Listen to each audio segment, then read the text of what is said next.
బంగారం ధరల్లో భారీ మార్పు. అంతర్జాతీయ పరిస్థితుల్లో మార్పు, ద్రవ్యోల్బణం, సెంట్రల్ బ్యాంక్ గోల్డ్ రిజర్వ్ వడ్డీ రేట్లలో హెచ్చుతగ్గులు, బులియన్ మార్కెట్లో డిమాండ్ లాంటి పరిణామాల ప్రభావంతో బంగారం, వెండి ధరలు మారుతూ ఉంటాయి. ఈ క్రమంలోనే గత నెల రోజుల కాలంలో చూస్తే గోల్డ్ ధరలు బాగా పెరిగాయి. గత నెల ఇదే సమయంలో అంటే సెప్టెంబర్ 8న హైదరాబాద్ మార్కెట్లో 22 క్యారెట్ల తులం బంగారం ధర 66,800 రూపాయలు ఉండగా ఇప్పుడు 71,000కి చేరింది. అంటే నెల రోజుల కాలంలోనే దాదాపు 4,200 పెరిగింది. ఈ రోజు హైదరాబాద్ మార్కెట్లో 22 క్యారెట్ల తులం బంగారం ధర 71,000గా ఉంది. నిన్నటితో పోల్చితే ఎలాంటి మార్పు కనిపించలేదు. అయితే ప్రస్తుతం గోల్డ్ రేట్లు పీక్స్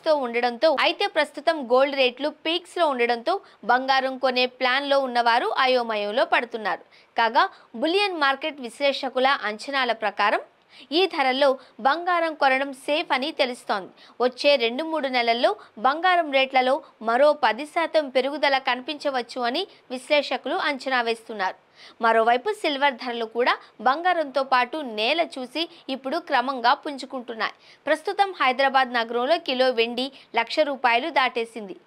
ఈ రోజు 1,02,000 రూపాయలకు లభిస్తోంది. నిన్నటితో పోల్చితే ఈ రోజు ఏకంగా 1,000 రూపాయలు తగ్గింది వెండి రేటు. దేశంలోని అన్ని ప్రధాన నగరాలలో వెండి, బంగారం ధరలు దాదాపు ఇదే రేంజ్లో ఉన్నాయి. ఇదిలా ఉంటే దీపావళికి బంగారం కొనడం సెంటిమెంట్గా భావిస్తూ ఉంటారు కొందరు భారతీయులు.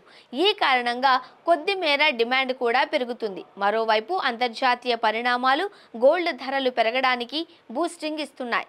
ఇవన్నీ లెక్కలోకి తీసుకుంటే ఈ దీపావళి పండుగ సమయానికి బంగారం ధర 80,000 టచ్ చేస్తుందని అంచనా వేస్తున్నారు ట్రేడ్ పండితులు.